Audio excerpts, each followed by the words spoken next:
One. There it is. Good morning. Happy Monday, everybody. We are so excited for another fun show from somebody who's been practicing polyamory for almost 20 years. Here we go.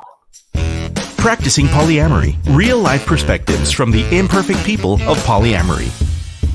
The mission of the Practicing Polyamory podcast is to provide a platform for all of the real-life, flawed humans that practice polyamory so that we might all learn from one another and grow as a community.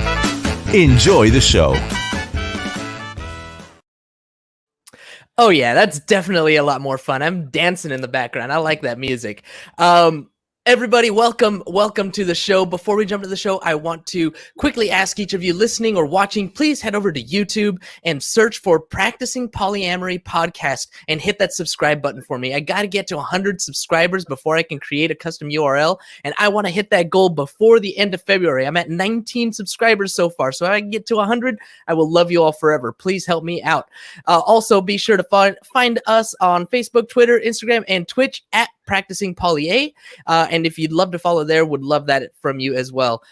Before we continue on with everything else, I want to give a huge shout out and a big thank you to my good friend Alex Gomez, who has done the voiceovers for both of the shows that I have, the insurance show and this one. You can find him if you are interested in voiceover services, Alexito de la Voz on Instagram. So please follow him there. And lastly, I want to quickly talk about who I want to be on the show. I'm going to introduce our guest in a moment, but I want to make sure that I express this. I was thinking about this a lot over the weekend. You can kind of almost not see it. Let me just change that. There we go. There's a rainbow in the background, right? This rainbow back here behind me. What this rainbow means to me is that you can find love and acceptance here. I want to hear your stories. All stories of people who practice polyamory are welcome here, but to my doubly marginalized community, whom I love so much, if you identify as BIPOC or LGBTQIA and also as polyamorous, I especially want to hear your stories if you're willing to share it. So just wanted to throw that out there. All right, here we go. Ladies and gentledems, let's get on with the show. Our guest today has been practicing polyamory for nearly 20 years, so you can bet she's got a ton of stories and experience to share. She is an avid purveyor of savory treats, a person who loves to cook and creates recipes and even writes her own cookbooks. When she's not cooking up a storm, presumably for her polycule, she enjoys talking to people about polyamory whenever she can. She loves to educate those who are open to having their ideologies challenged and sharing her and her husband's story of connection and why polyamory has worked for them. While not licensed professionally, she finds herself often offering relationship advice and insight to her family and friends. I'm super excited to get to hear from this longtime practitioner and basically an expert. So let's get to know our guest, HeatherMarie Inouye.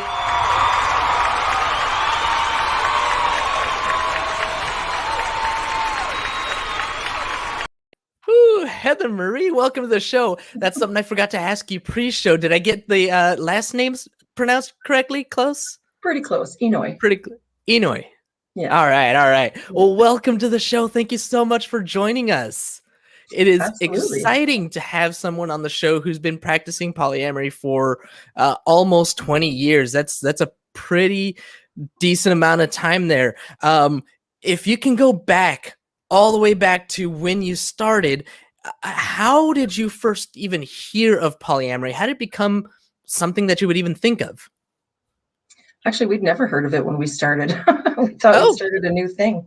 I mean, 20 years ago, it kind of was. I don't have the information right in front of me, but we all know about the book More Than Two, right? That's like the polyamory Bible, so to speak. And I don't know exactly when it was published, but I don't think that it was quite 20 years ago. And that might have been one of the first major works published about polyamory. I've never read the book, so I'm not familiar with it. That's okay. Well, tell me about how you started and your discoveries. Yeah, my husband and I met in '99, and one of the first things that we had in common was that we considered ourselves monogamy challenged. We had Hmm. failed at it repeatedly over the course of our entire dating lives, both of us. And so that was just something that we found in common. We were good, fast friends because we had confidence, someone we could talk to that wouldn't look down on us for our monogamy challenged ways. And, then we foolishly decided to try monogamy, and it was a messy 4 years for us, a lot of fighting and a lot of breaking up and making up. And, we just couldn't seem to shake each other. So, I get that. I totally get that. One of my partners and I, we've been split up a few times. We are married, and we went through first a 3-month separation, then a 1-year separation, and then we got another one coming up. That's gonna happen, sometime down the line here. Lot of We were on a break. dude, perfect. But like you're saying, we can't shake each other, and as much as we know that we're not going to be living together forever and quote unquote together forever here, there's still so much love between us, and I think that that's made possible through what we've learned about polyamory. So you and were you guys married at the time with all of those breaks, or was that before you got married? that's basically how we decided to get married. Oh, okay. They kept breaking Because, up and getting back together. yeah, like just breaking up didn't seem to be working. So, That's not how it works. That's not how any of this works. yeah, Yeah. that's not how any of this works. So for us, we knew that we sucked at monogamy. We Mhm. we sucked at it before we knew each other. We sucked at it when we tried it together, and we didn't really know that there were any other ways to do things out there that anybody else had come up with. So we just had an honest conversation. Like, since we're not going to break up and we've decided that it's a forever partnership, that there are no deal breakers anymore, then we have to kind of talk about how this is going to work long term. And so, we came up with this notion that we should just be honest immediately all the time, no matter if it was going to get us in trouble or not. But, if I was attracted to someone else, I was suddenly free to say so, and vice versa. It was a magical time to just come home from work and be like, so there's this chick I've been talking to, and I think things are moving in the right direction, and Nice. get each other's feelings on it. So at first we started out with a bit of an idea of like veto. If I decided I was into somebody that he wasn't comfortable with, he could veto that. But we never found that was necessary. Once we agreed on it, it never got used. So, Nice. So is there like in your back pocket kind of a backup plan yeah, if the way that I see it, veto in polyamory culture, from everything that I see and everything that I read, it's kind of frowned upon. But the way that I see it, it's got to be that back pocket, ace up the sleeve, just in case you really see your partner getting into a toxic, abusive, hardcore crazy red flag type of situation. Is that kind of where you guys were going with it, or was it just like whatever, it just never came up? I think that we both wanted to feel like we had some power in the situation initially, because like when you first decide something like that, there's a feeling of loss of power that comes with it. And so I think for the pair of us, it was just a way to feel like we still had some power. But that decision actually led us to the biggest, like, mind-blowing type of concept, which is this what we call now the great monogamous lie of ownership. Oh, You know? good. So Wow. at that time, we were still confused and still under that impression that we owned each other. And so, over time and over learning with each other, and again, this is long before we had polyamorous people or websites or resource materials or any of that. We didn't know anybody who had tried anything like it. So we really didn't know what we were doing. We just kind of stumbled through it. And, I think that the things that we tripped into are things that the polyamorous culture and community talk about a lot now. And one of those prime things I think is ownership. But, monogamous people will ask us first about jealousy, and polyamorous people will ask us first about ownership, and Very it's interesting. because we understand how complex a thing that is that we've been taught by our monogamous culture, is that once you put that ring on, or once you are together in a relationship, that you then own each other's decisions, even where you go to work, or what you eat. Can you imagine? I mean, it's true. It's true. When I think Dude, I almost had you. I almost had you. I almost had you. When I think about like my upbringing, right? It was religious. A lot of it was based in in biblical teachings, and so I go back to scripture, and it goes and says something about the two become one, right? And like those are the things that got ingrained in me in monogamy, and I really like dangerously, like unhealthily stuck to that, where, like you're saying, couldn't make decisions about where to eat or where to go or who to hang out with. It was like I was attached by the hip to the person that I was dating or in love with or whatever. And for me, in my experience, it was not healthy, right? For me, it was obsessive. It was, I surrender to your will. I surrendered to the will of everybody that I was dating. That's exactly what it was. And it just wasn't healthy. So letting go of that ownership was definitely a huge, huge shift in my relationships. Now, you said that polyamorous people ask about ownership, monogamous people ask about jealousy. How do you differentiate those two? Oh, they're wildly different. And I even have a little chart that I use when I'm talking to people. Oh, do you have a drawing of it? Yes, yes, she does. All right, you're gonna have to take a picture of that and email it to me later so that I can offer it to the audience, because I will definitely love to check that out. But tell me about it, please. It's really simple to explain. And what we came up with through many hundreds of conversations was that jealousy is an emotion that is a combination of two other emotions. One of them is insecurity. Let's say insecurity is on this side, and let's say that possessiveness is on this side, and it becomes a sort of a sliding scale, I think, for everybody. Sometimes it's 99% one and 1% the other, and sometimes it's on the other side. But for us, it became really important to separate, divide, and conquer, basically, because possessiveness is a little bit easier for us anyways. It was a little bit easier to conquer that one than it was to conquer insecurities, because we had already gone through our ownership conversations, and we used to call it like mine as a way of making fun. No, don't touch that. It's mine, right?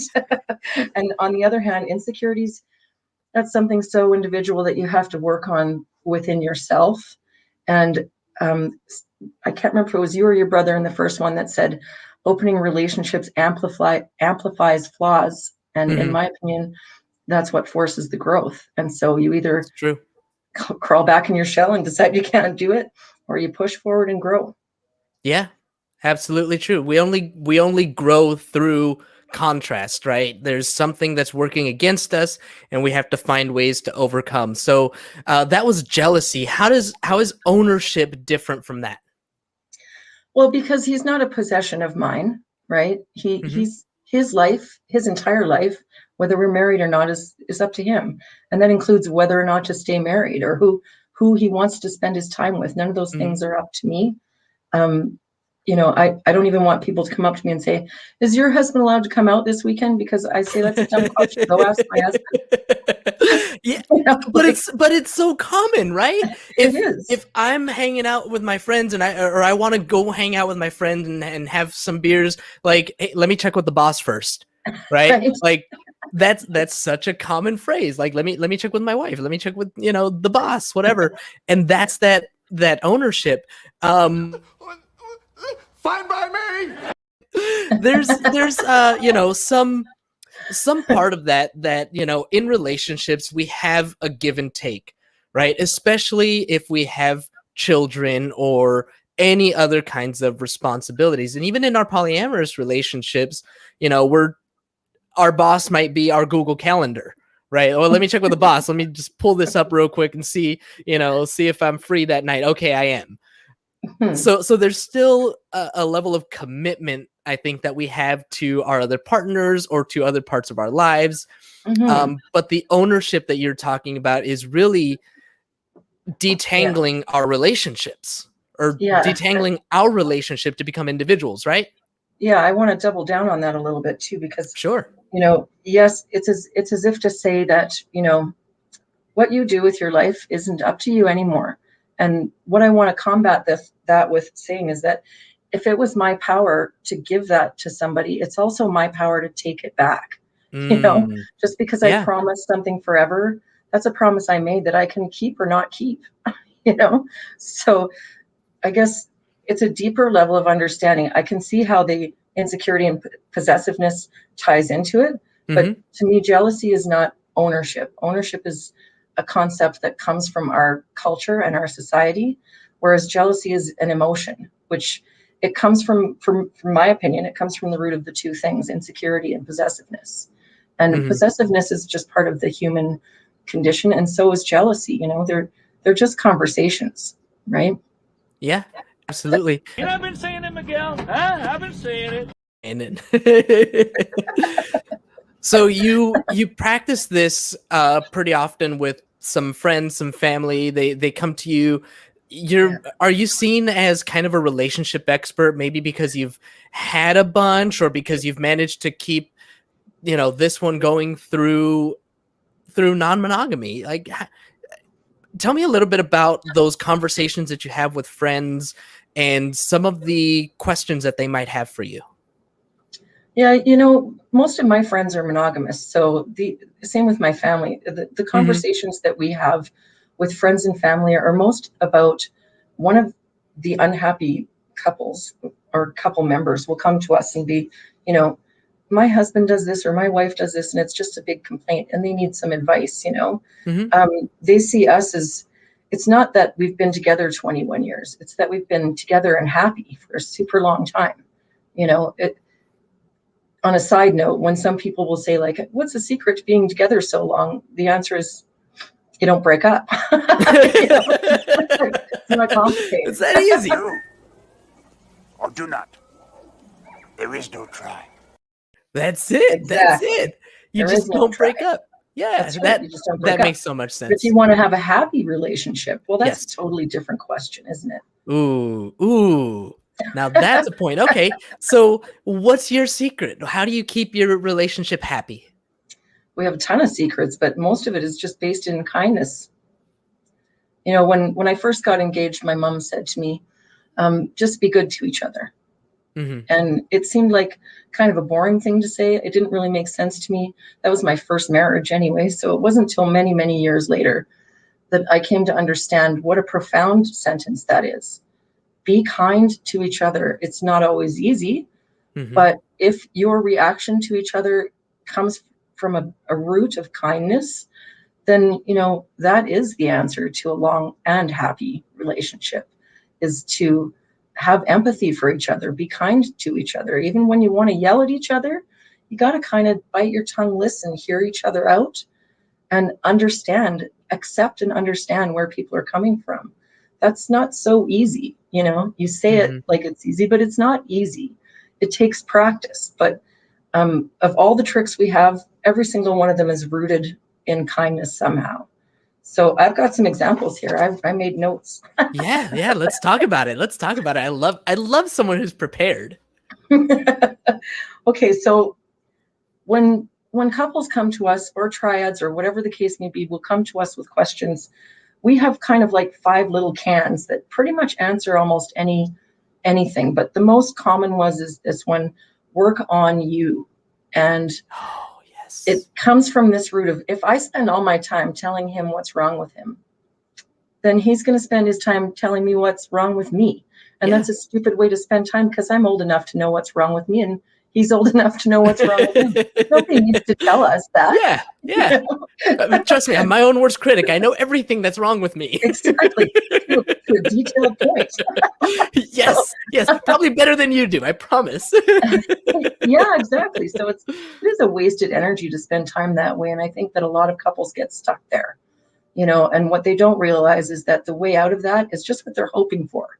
They want their partner to work on themselves. Mm-hmm. And if you want to be a good partner, if you want to have a good partner, you have to be a good partner. Yeah. So if what you want is for your partner to work on themselves and work on the things that are less awesome about them, then you need to do that too, because that's exactly what they want as well. And that's rooted in that kindness. I don't want to spend my time fighting. I don't want to spend my time telling him what he should be doing. And the only way to combat that is for me to go ahead and spend my time doing what I should be doing. And that's working on my own personal growth. That is so powerful. So first of all, come from a place of kindness, right? Be kind to each other. I love that. And then secondly is do the work on you, do the work on yourself. I don't remember if I talked about this before, but one of the big lessons that I've learned through polyamory is that nobody is responsible for my happiness except for me. I will not put that responsibility on any of my partners. They are not responsible for my happiness. My parents are not responsible for my happiness. My brother is not responsible for my happiness. I'm responsible for my happiness. And being kind to me is finding a way to be happy. So yeah, I love what you got going on. All right, what's your next note? What's your next one that you've got? Well, it was the kindness note about being kind and having acceptance and patience for each other. And, not expecting that to be easy. It sounds like it should be, but it really isn't. There's times where, I feel pretty certain he has said something deliberately to upset me, and as long as I take that feeling and I make that a fact, then it becomes the way I function.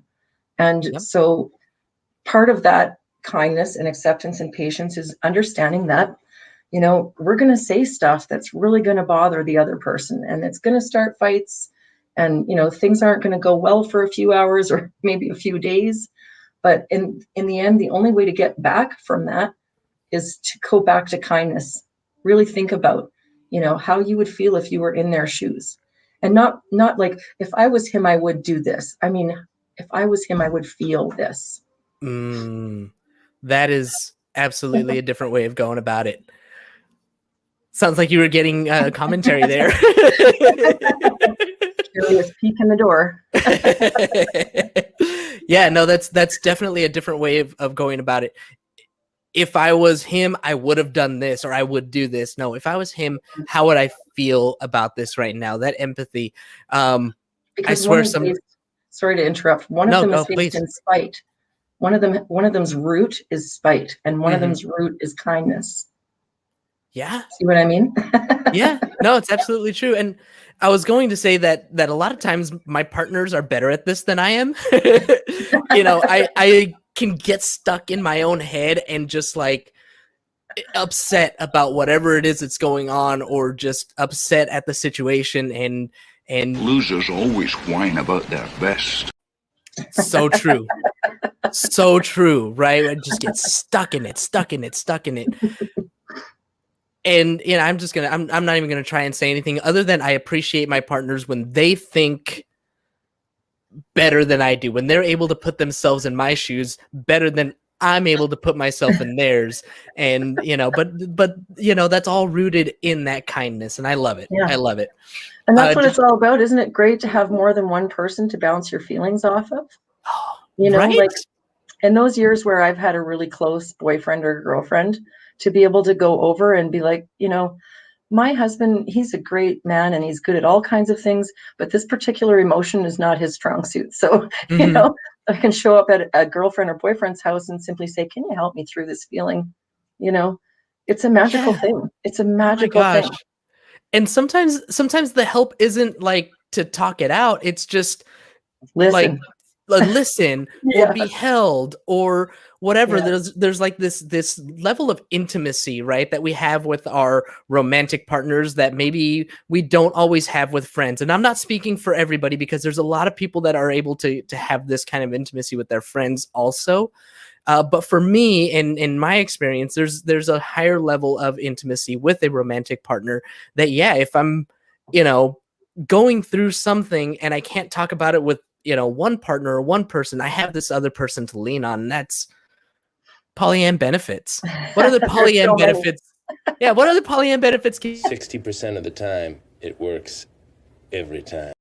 Oh, I'd say We used to have boyfriend jobs and girlfriend jobs. There's a wife job and husband job, but if the wife doesn't like that job, it turns into a girlfriend job. Nice.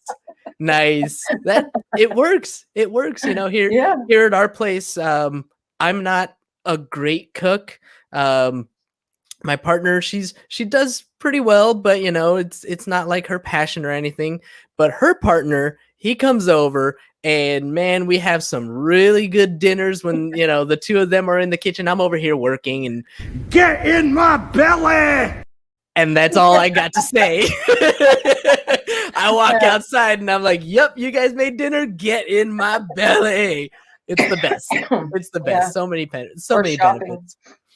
I've had a boyfriend, one of my ex-boyfriends, and we're still best friends, but he loves to shop. And so he calls me up and he's like, "It's time to go shopping. Let's go shopping." It's not even one of my favorite things to do, but he just considers me the person he wants to go shopping with. So, even still, I mean, that relationship ended 6 or 7 years ago. And, we still shop. He's still my bestie. So it didn't really. That's cool, baby. I mean, you know how it is. Yeah, that's how it is. And I want to comment on that too. Is one of the things that I see in polyamory is that we're able to maintain these relationships for longer, even if we do break up, right? It's we tend to use a different word. We use de-escalation, right? We don't break up, we just de-escalate. So we're not romantic partners anymore, but we can stay friends, and we actually, a lot of times can. So it's a great thing. HeatherMarie, I wanted to ask you one more thing. What is your biggest takeaway, like the number one biggest lesson that you've learned through polyamory, through figuring it out for yourself? Because there were no books for you. You didn't have the internet. You didn't have all these resources. So you really had to figure it out. You and your husband had to figure that all out for yourselves. What's the big takeaway that you would give to people? Mostly just that if you want to have a good spouse, you have to be a good spouse. And we were really, really terrible to each other those first 4 years where we were trying to be monogamous, those years leading up to our engagement. I wasn't a good girlfriend, not even a little bit.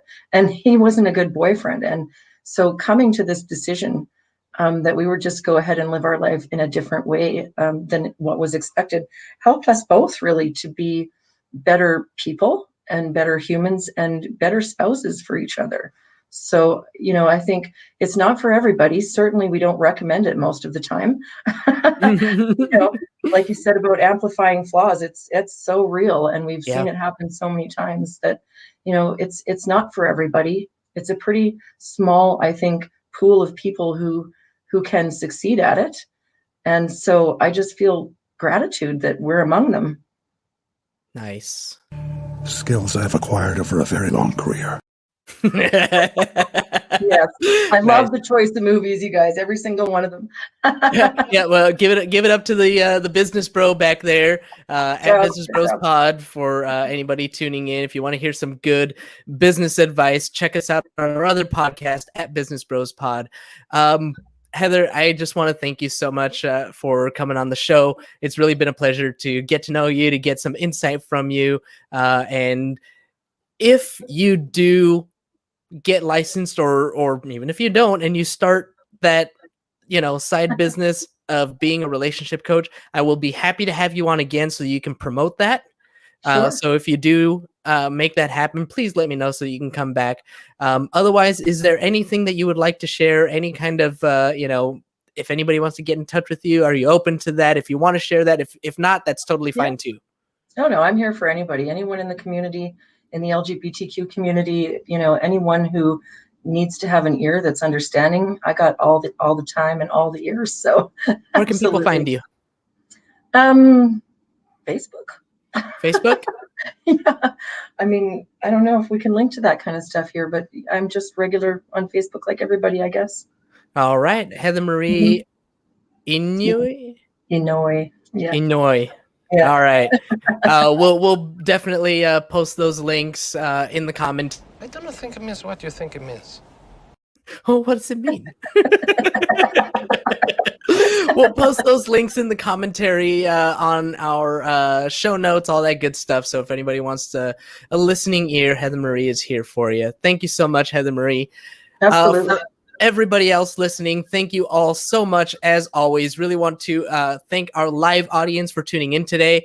Want to mention that when you're live, we get no commercial interruptions, but the same cannot be said for the podcast downloads.